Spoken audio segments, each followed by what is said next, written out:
Insulto ka na ba ng iyong kapamilya?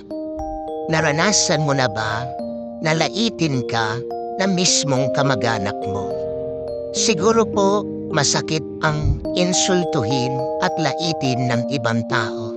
Pero mas masakit kung ang insulto at paglalait ay mismong manggagaling sa iyong kapamilya at mga kamag-anak.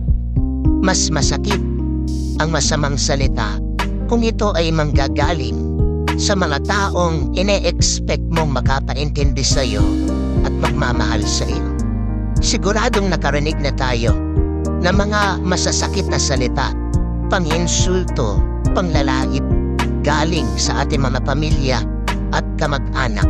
Baka narinig na natin sa kanila na napakatamad natin, napaka-arte, makasarili,